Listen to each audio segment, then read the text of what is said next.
Good morning students.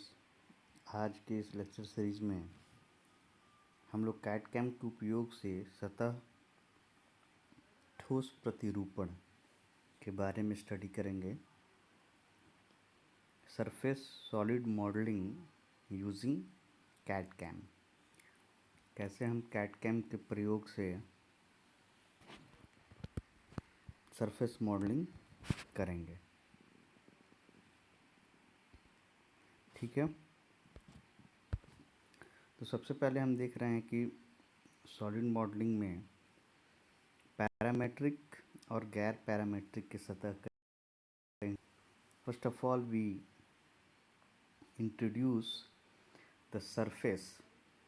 सतह के बारे में हम पहले परिचय देंगे और उसमें सबसे पहला है पैरामेट्रिक और गैर पैरामेट्रिक, यानी introduction to parametric and non parametric surfaces. Parametric और नॉन पैरामेट्रिक सतह के पैरामेट्रिक और गैर पैरामेट्रिक सतह का परिचय।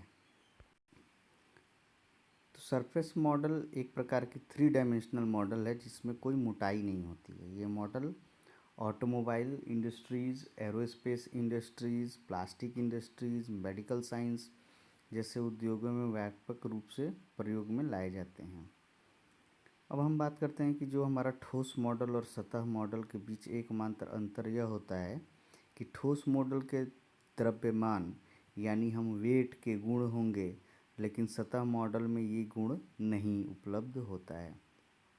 कभी कभी ठोस मॉडलिंग का उपयोग करके जटिल आकार बनाना मुश्किल होता है, यानी हमको सरफेस मॉडलिंग की ज़रूरत पड़ती है। In some time we are not comfortable with the solid modelling, so we go for the surface modelling.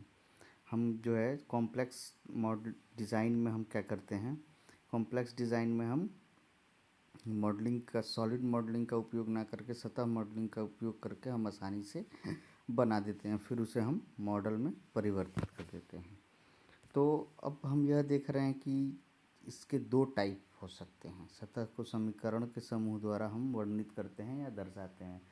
The surface is going to be represented with the help of equation and that equation may be of 2 types. First one is parametric form and second one is non parametric form.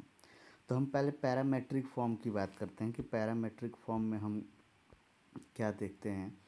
तो यदि किसी वक्र के समीकरण को इस प्रकार लिखा जाए कि वह वक्र पर स्थित बिंदु के x, y तथा z निर्देशांक, यानी when it is going to be represented with the x, y and z coordinates, निर्देशांक किसी अन्य चर t यानी कोई अन्य वेरिएबल t के फलन यानी फलन के रूप में व्यक्त हो, तो ऐसे समीकरण को प्राचलिक समीकरण यानी पैरामेट्रिक इक्वेशन कहते हैं, जहां वेरिएबल t पैरामीटर कहलाता है। जब प्रचाल किसी कोण को निरूपित करता हो तो प्रायः प्राचाल के रूप में थीटा का प्रयोग किया जाता है। यानी अगर हम एग्जाम्पल ले लें तो एग्जाम्पल ये है कि एक बिंदु x,